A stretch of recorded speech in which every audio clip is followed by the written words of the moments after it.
Mesdames et messieurs, bonsoir et bienvenue dans cette édition d'information dont voici les principales articulations. Le pont de Taouya a été inauguré ce samedi par le président de la République, réalisé par l'entreprise Sogea Satom. L'infrastructure a coûté plus de 16 milliards de francs guinéens. Et puis les relations entre la Guinée et le Fonds monétaire international s'intensifient de plus en plus. Un accord entre les deux parties vient d'être signé pour la deuxième phase du programme élargi de crédit. Dans cette édition également, célébration hier de la Journée mondiale de la presse, une journée qui a permis aux hommes de médias d'attirer l'attention du public sur les multiples violations du droit à la liberté d'expression en Guinée. Le président de la République a procédé ce samedi à l'inauguration du pont de Taouya. L'infrastructure réalisée par l'entreprise Sogea Satom a coûté plus de 16 milliards de francs guinéens, entièrement financée par le budget national de développement. Ibrahima Souriari, Yansani, explication. Ce pont, dont les travaux ont été lancés il y a quelques mois, relie le quartier de la Minière dans la commune de Dixine à celui de Taouya dans la commune de Ratoma. Il s'agit d'un pont métallique de 45 mètres de long sur 7 mètres de large, réalisé par l'entreprise Sogea Satom sur financement du gouvernement guinéen. Je voudrais particulièrement remercier le ministre d'État, Ousmane Ba, qui a bien mesuré l'avancée technique de ce type de pont et du bien fondé de l'installer à cet endroit qui, comme vous le savez, connaît des variations bathymétriques et hydrométriques très importantes. Ce pont répond à toutes les normes internationales. Il est fait pour durer très longtemps, Monsieur le Président. Monsieur le Président, l'ouvrage que vous allez ouvrir à la circulation dans quelques instants relie finalement le quartier de la Minière à celui de Taouya, mais il offre aussi une alternative aux usagers qui pratiquent la corniche nord en provenance ou à destination de la presqu'île de Kaloum, de Bellevue Rond-Point, de Hamdallah Rond-Point ou d'ailleurs, assurant de cette manière une certaine fluidité de la circulation à ces endroits. L'infrastructure a été inaugurée par le chef de l'État. Professeur Alpha Condé a saisi l'occasion pour appeler les citoyens au calme. Son objectif, selon lui, est de développer le pays avec des infrastructures modernes. Beaucoup de nos pays voisins ont connu la guerre. La Guinée a toujours connu la paix. Nous ferons en sorte que cette paix existe malgré toutes les tentatives de déstabilisation. Et nous comptons sur la sagesse du peuple de Guinée pour que nous traversions cette période. La jeunesse et les femmes peuvent compter sur le gouvernement. Quelles que soient les vicissitudes actuelles, la Guinée continuera sa marche en avant.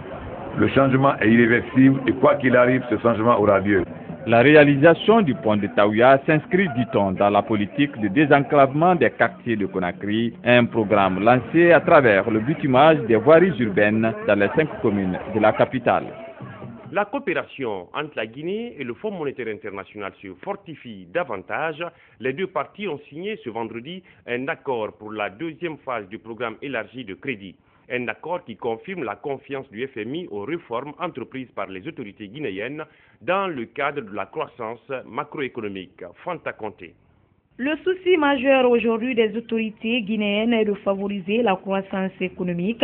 La démarche vise à offrir aux Guinéens des meilleures conditions de vie et de travail.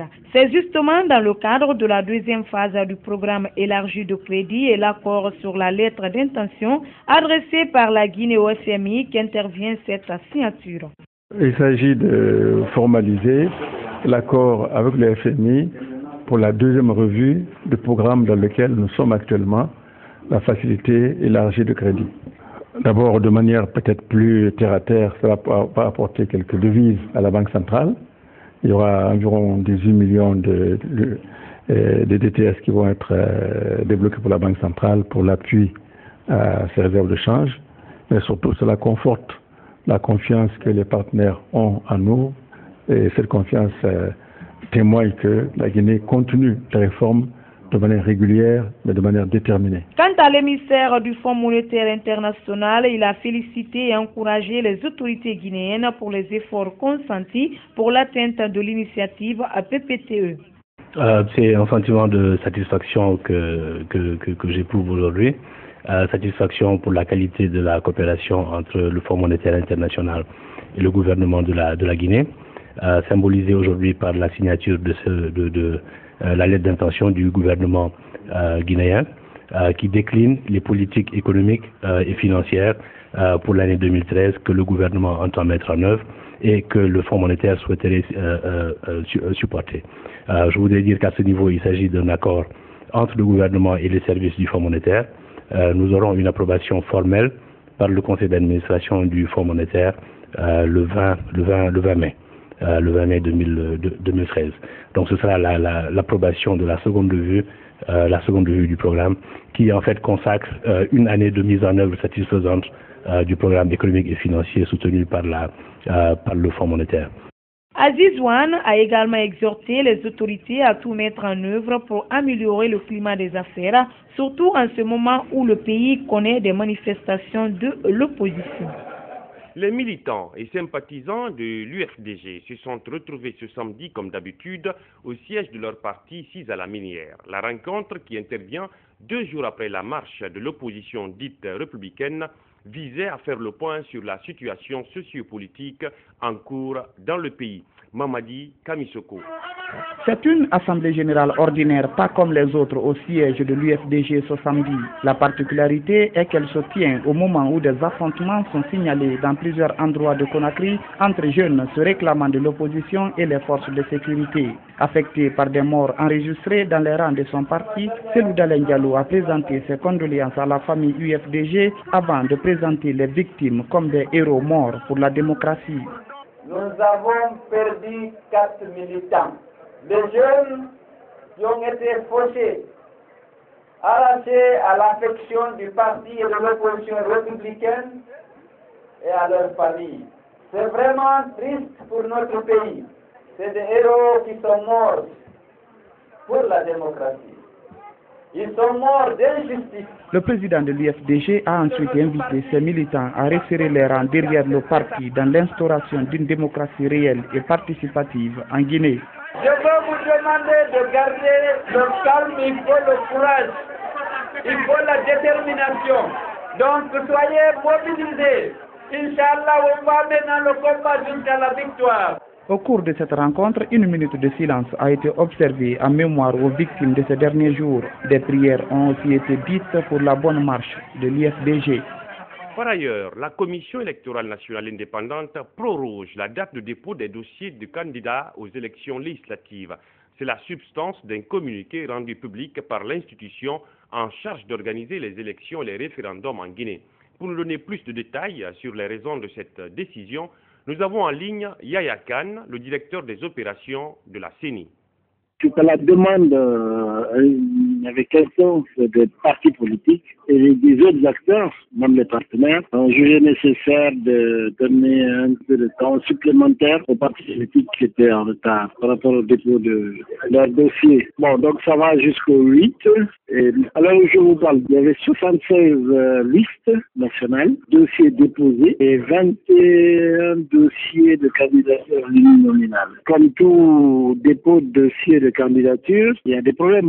Le problème majeur aujourd'hui, c'est le casier judiciaire. Voilà. S'il n'a pas son casier judiciaire, il est obligé d'aller à son lieu de naissance pour l'avoir. Donc nous allons demander un autre document, l'autorisation de faire sur place ici à Conakry. Ça a un impact extrêmement important sur le reste des opérations. Si on recule cette date, autant la date de traitement du contentieux, du dépôt des dossiers d'abord de candidature et du traitement des contentieux, on peut interpeller la Cour suprême.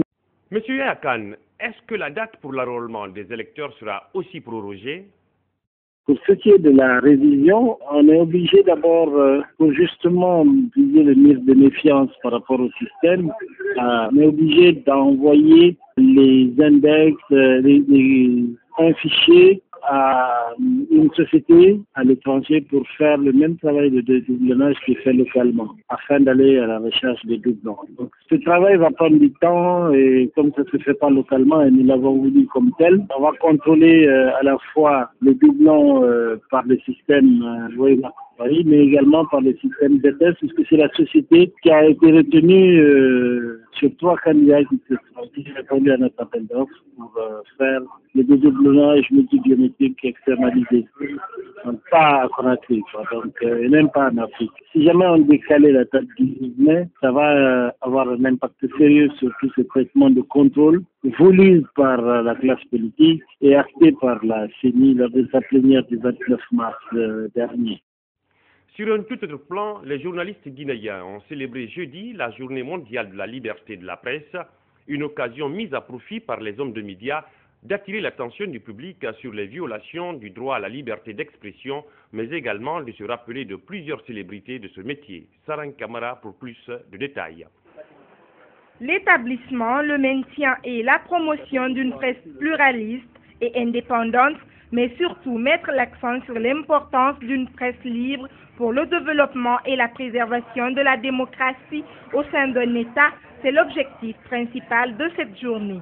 En Guinée, le thème central « Parler sans crainte » a largement été débattu. Il faut parler sans crainte, il ne faut pas avoir les cheveux blancs, il ne faut pas avoir non plus le biberon en poche. Il faut tout simplement protéger la profession que vous exercez.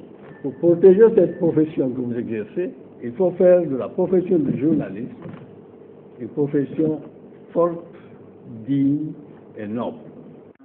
De nos jours, les journalistes sont en danger. Or, l'article 19 de la Déclaration universelle des droits de l'homme de 1948 a été ratifié par de nombreux pays, y compris la Guinée.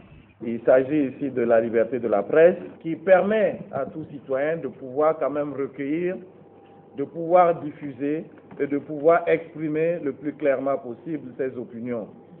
Et bien évidemment, on ne peut pas construire un état de droit, une démocratie, si on ne respecte pas, n'est-ce pas, la liberté de la presse. Que faut-il faire pour protéger le métier de journalisme en Guinée et parler sans crainte? Les associations de presse répondent. J'invite chacun et chacune d'entre nous à plus de responsabilité dans le traitement de l'information sous le signe de l'observation de l'éthique et de la déontologie.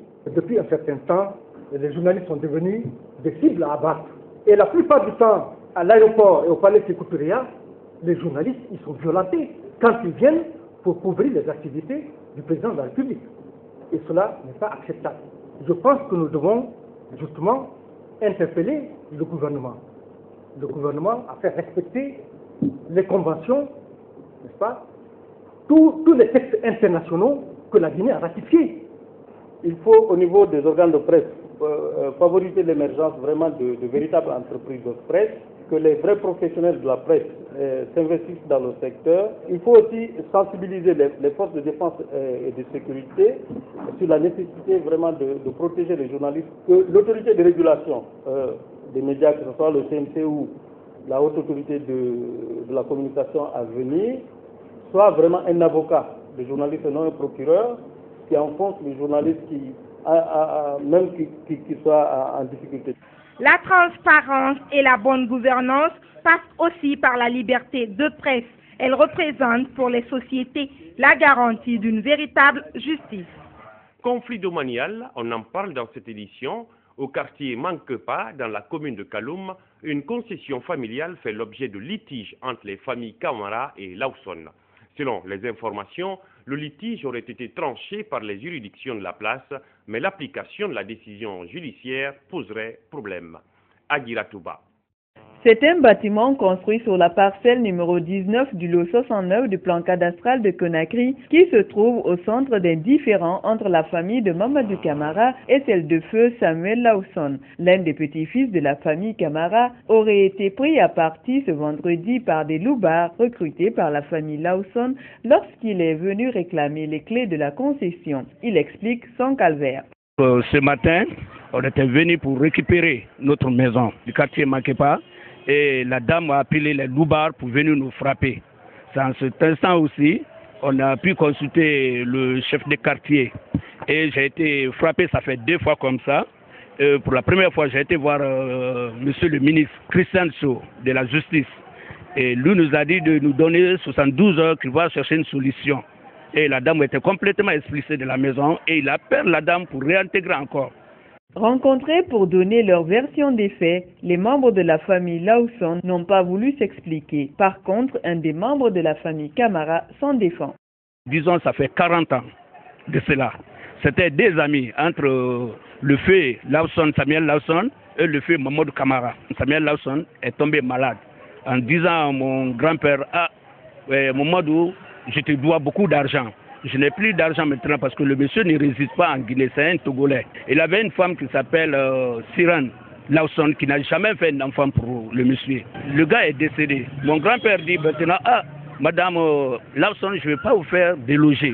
Quand la dame est décédée, la dame Souma qui faisait la cour avec le vieux Lawson est venue s'installer avec son mari, le nom d'elle Souma. Et c'est là-bas mon grand-père dit non, vous sortez ici, c'est pas pour vous, c'est pour nous. Mais avec la dame et ses connaissances, dès qu'il y a des problèmes, il s'envoie voir l'église. Selon les documents mis à notre disposition, les 10 conflits auraient été tranchés par les tribunaux de la place. Cependant, l'exécution de la décision judiciaire pose problème et des indiscrétions soutiennent que de gros bonnets font obstacle à la rigueur de la loi. La justice a commencé en première instance et là-bas, il nous a donné raison. La dame a contesté. On est allé le 7 décembre 1993, ça c'était au cours d'appel de Conakry. Même chose, ils ont donné raison, ils ont même donné des visas d'expulsion. Après, là-bas, la dame a contesté, on est allé au Cour suprême, ça c'est au top. Là-bas aussi, même chose, ça c'était le 15 juin 1997. On a des papiers, tout. Malgré l'ordre d'expulsion donné à l'escadron mobile numéro 1 de Kaloum le 20 mars dernier, la famille Lawson, représentée par Dame Souma, occupe toujours les lieux. Quant à la famille Camara, elle cherche par tous les moyens légaux à récupérer la parcelle dont elle s'estime seule propriétaire. Affaire à suivre. L'impact du secteur bancaire sur la croissance économique en Guinée, c'est le thème d'une conférence de presse qui a eu lieu ce samedi à l'Université générale Lansana Conté de Sonfonia, initiée par la structure Ensemble, renforçant les capacités de la jeunesse.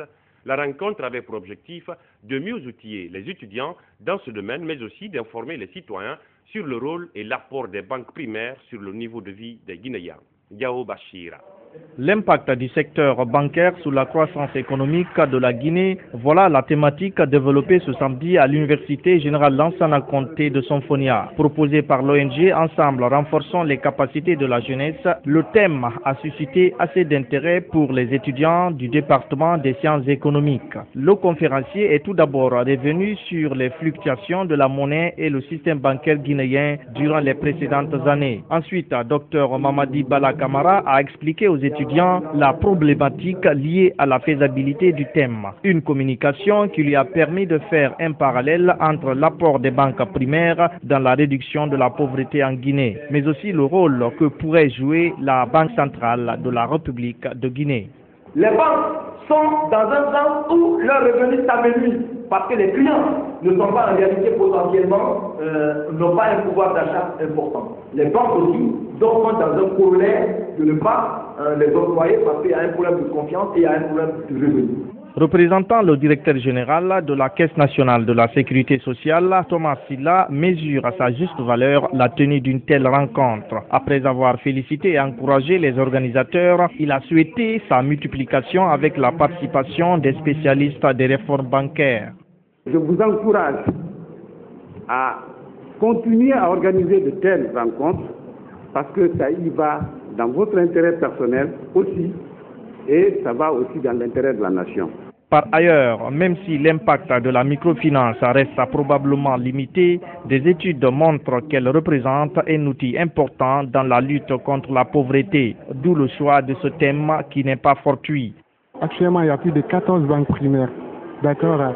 Nous ne voyons réellement pas ce qu'ils font. On ne connaît pas réellement leur impact, leur influence sur la vie économique guinéenne. Donc, pour cela, on s'est dit réellement, il faudrait qu'on parle de ça.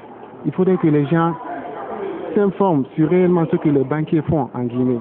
L'ONG Ensemble, renforçant les capacités de la jeunesse, compte démultiplier ses conférences dans les différentes universités de la capitale. Une manière pour elle de participer à l'amélioration du niveau des étudiants. Autre conférence, c'est celle qui s'est tenue ce samedi à l'université Kofi Annan, relative à la lutte menée par le très célèbre écrivain et poète français Victor Hugo dans le cadre de l'abolition de l'esclavage. Elad Joumar Bari, explication. L'homme meurt, mais ses œuvres restent et demeurent pour toujours. C'est le cas de l'écrivain français Victor Hugo, grand poète qui, à son vivant, a défendu avec force la cause non seulement des esclaves, mais aussi et surtout des plus pauvres. Marquée par ses bonnes œuvres, Madame Elvire Mouroir, enseignante en sociologie, a, au cours d'une conférence débat à l'université Kofi Annan, expliqué aux étudiants la lutte de Victor Hugo pour l'abolition de l'esclavage. Aujourd'hui, on se met du côté du plus fort. L'intellectuel n'est plus ce héros qui ose contrer les forces redoutables. L'intellectuel n'est plus le porte-parole des plus faibles. Et donc, j'ai quand même voulu rappeler à nos érudits leur responsabilité. Aujourd'hui, nous avons une culture people qui n'est pas celle, vous savez, un peu ce que je dis de l'aristocratie spirituelle de nos aînés, de nos aïeux, qui dit non, on ne m'achèterait pas, non, je ne me soumettrai pas, non, je ne suis pas à vendre. Les étudiants accordant une attention particulière au thème débattu n'ont pas caché leur satisfaction vis-à-vis de Victor Hugo. J'ai retenu quand même le caractère humaniste de Victor Hugo, de toutes ses combativités à travers le monde concernant le sujet de l'esclavage. Cette conférence m'a permis quand même de connaître Victor Hugo en personne et tout ce qu'il a fourni dans l'abolissement de l'esclavage, que ce soit en Afrique, en Europe ou en Amérique. Les Africains noirs que nous sommes ont été marginalisés à l'époque. Il a fallu des grands hommes pour que cela cesse. Et comme par exemple Victor Hugo, il s'est battu durant toute sa vie. Et donc le combat qu'il a mené a apporté beaucoup de choses.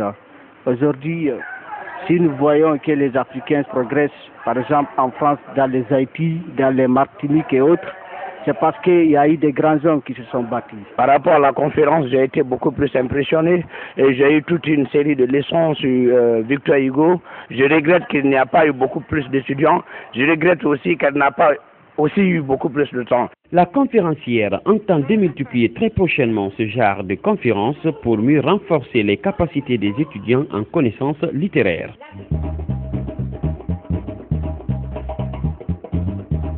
On l'appelle désormais le groupe Taïget. Il pourrait avoir des conséquences sur les relations entre l'Afrique du Sud et l'Inde. Les Gupta, une riche famille indienne, ont utilisé une base militaire sud-africaine pour faire atterrir un Airbus privé. Qui leur a donné l'autorisation? Chacun se renvoie la responsabilité. Suivez. Le mariage de Vega Gupta est terminé. Les invités reprennent l'avion pour l'Inde. Mais cette fois-ci, depuis l'aéroport civil de Johannesburg. À leur arrivée pourtant, ils ont atterri sur la base militaire de Waterkloof. Un passe-droit accordé à de simples particuliers, richissimes certes, mais civils malgré tout. Nous ne voulons mettre personne dans l'embarras. Nous ne voulons pas créer d'ennuis à qui que ce soit en Afrique du Sud. Mais des ennuis, certains risquent bien d'en avoir. Le scandale dit du Guptagate fait la une de tous les journaux. Qui a accordé un accueil VIP à la famille Gupta et ses invités? Qui a autorisé l'Airbus privé à atterrir sur une base militaire? Qui leur a accordé une escorte policière et exempté des droits de douane? Une enquête a été ouverte, des têtes sont déjà tombées dans l'administration, dans l'armée, mais en croire le gouvernement, ce n'est qu'un début. Nous ne laisserons rien au hasard, et toute la lumière sera faite pour savoir ce qui s'est passé. Tous ceux qui ont terni l'image du pays seront tenus pour responsables, quels qu'ils soient, quelle que soit leur fonction. La richissime famille Gupta est réputée proche du président Jacob Zuma. Deux de ses fils étaient d'ailleurs directeurs d'entreprises appartenant à cette famille d'origine indienne. Les Gupta sont aussi de généreux mécènes du parti au pouvoir, l'ANC. L'enquête ira-t-elle jusqu'à mettre en cause la présidence sud-africaine? Rien n'est moins sûr. Pour l'heure, les soupçons pèsent plutôt sur l'ambassadeur d'Inde à Pretoria, accusé d'avoir demandé l'autorisation d'atterrir et d'avoir triché sur la formulation pour l'obtenir.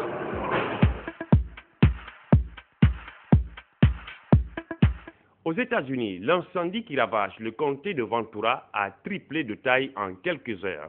Des milliers d'habitations sont menacées, des milliers d'hectares sont déjà en fumée. Les vents violents et la chaleur attisent les flammes. Voilà qui complique la tâche des 900 pompiers à pied d'œuvre. Suivez. Les habitants de cette maison ont déjà été évacués comme des centaines de personnes.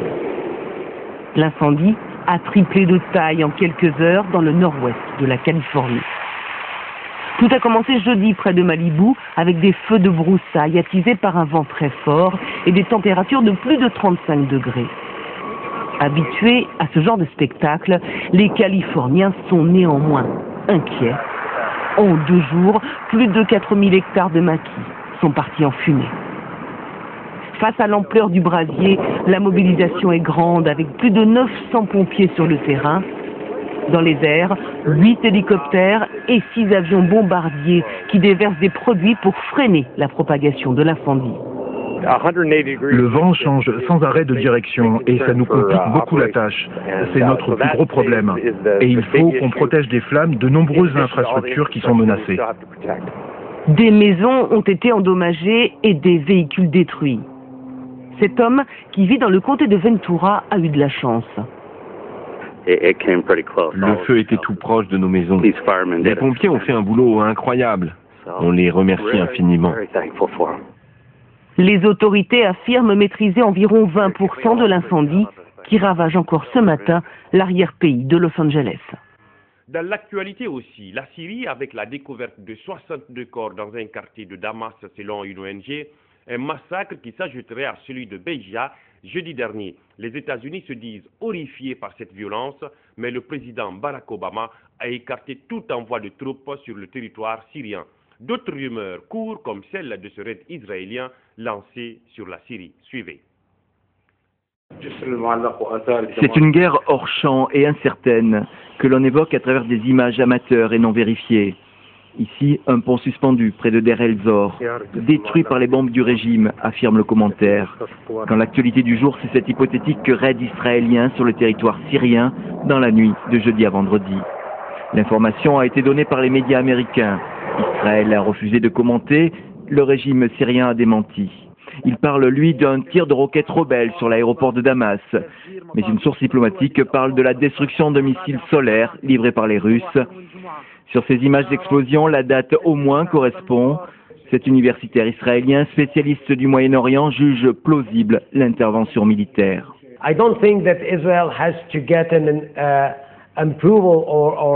Je ne pense pas qu'Israël ait besoin d'un accord des Américains. Pour Israël, il y a des lignes rouges et l'une d'elles est le transfert d'armes de la Syrie vers le Hezbollah libanais.